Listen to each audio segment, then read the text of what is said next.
Hello, everybody. Jess Lowe's with another weekly update for the Structural Building Components Association. It is the week of August 24th, which means we're 1 week closer to BCMC, but I'll get to that. I want to talk a bit about digital QC. We've been making some progress there on some of the updates on how we handle nonconformances. We're about ready to roll that out. I'm not exactly sure the exact timeline, but I know it's been in development. And that's going to be really cool once we roll that out, because we'll be able to do a little bit more teaching and working with the users of digital QC to see how they handle it, what they're finding as far as nonconformances, and to make sure that they're doing their QC inspections properly there. So if you're not involved with digital QC yet, definitely get involved. We are looking to make improvements there. We're actually talking about a wall panel QC that is digitized. So we've been working on some of that. But just know that progress is continuing. We are doing some updates to the reporting. We do have our stock reports. Then we've got our implant QC, the ones that are registered with that program as well. That gets you a little bit more as far as the reporting there. So look for that as well. We're also working with MyTech Canada and Alpine and some of the other software manufacturers in Canada for a Canadian file. That's come up in some conversation here recently. So we are working and making some progress there as well. Looking forward to when we can offer that to Canadian users. It's just a few different tweaks and some things that we're going on there. But thank you to everybody that is working on that effort, from staff, or also the programmers and all the software people that are helping us out there too in the Canadian files.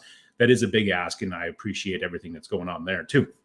And other things that we're working on, committees, working on, filling out the co-chairs for next year and the chairs, as well as some of the committee members. Kind of BCMC is that start and stop for our year for all of the committees. Also our charters, we're getting some of those finalized. We had some bylaw updates with the last board meeting, so we needed to get that in place to where we get the verbiage correct on different sections and references there.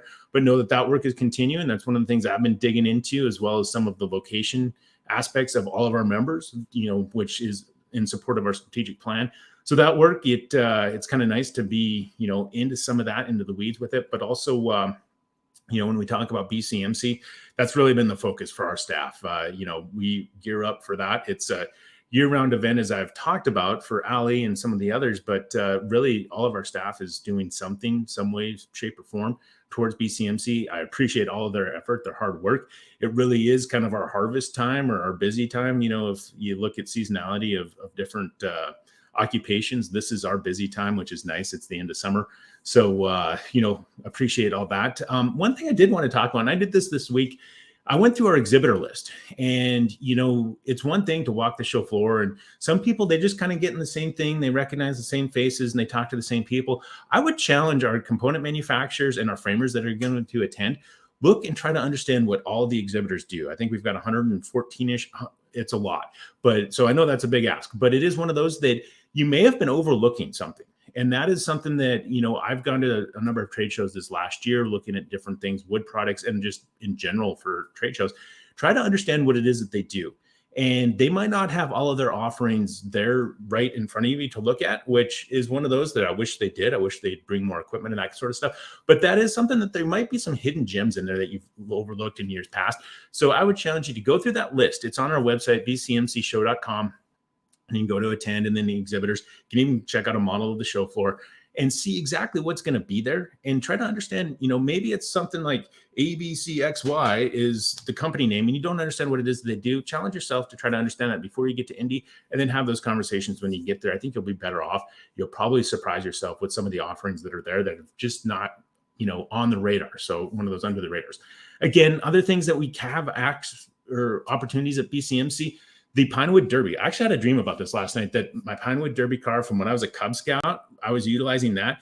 It was fun to, the detail, how vivid your memory is on certain things throughout life. But Pinewood Derby, if you want some of that nostalgia, make a car, run it, race it, see how you stack up against some of the others. A lot of great cars last year. I'm expecting big things this year for those. Also, we've got a couple golf opportunities. Back Nine, which is like Top Golf, where you go terraced up and you just stand in the same spot. You don't have to chase the ball. You actually just hit the next one. We've got that offered. Also a 18-hole tournament. We've got that going too. I think that's going to be in foursomes. We've got some availability there too. If you're into golf, we've got two options. The bike ride, always popular with a few people. That is going to be cool as well. Hopefully the weather holds. The 5K, Joe and Adam Canapel 5K, that's always fun. We get 60, 70 people out there sometimes with that. So, it's great to see people running, doing some exercise while at BCMC. And then, I think that's about it. The couple of things. The tour, I think we've got a wait list on that. Probably not going to get there if you're not already on it, but you can always try. And then our fellowship breakfast is very popular this year as well. We kind of did a little bit more formal approach on that. So that, I believe, is kind of a wait list, or we're about at our capacity there, but good to see that activity there.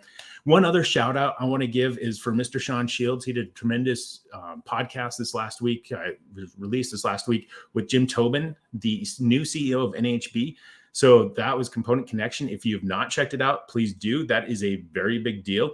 It shows the stature of SBCA, things that we're doing. We are kind of increasing the brand name of SBCA. Having that relationship with NHB has been great. To have somebody of that stature in the construction industry on one of our podcasts is great. Sean's done a great job with our podcast, so check that out as well as all the others. He is a great interviewer, and it's nice to see him, kind of flourish within that. But it's a good thing, and interesting to see what your perspective is on Jim's comments on our industry. I think there's some good stuff there. So those are some conversations we can continue to have at BCMC. So beyond that, hope everybody's having a great week. We are gearing up. We're making hay. We're doing the harvest. We're cutting the wheat, whatever you want to say, chopping the timber, maybe, if that's what it is. But it's been a fun few weeks here. I'm looking forward to everything leading up to BCMC and seeing so many people in person. That's going to be great. I don't take that for granted given the last few years, but that'll be fun as well. So till then, have a great week, great weekend. We'll talk to you next week, and peaks up, press on, because that's what we do. Have a great one.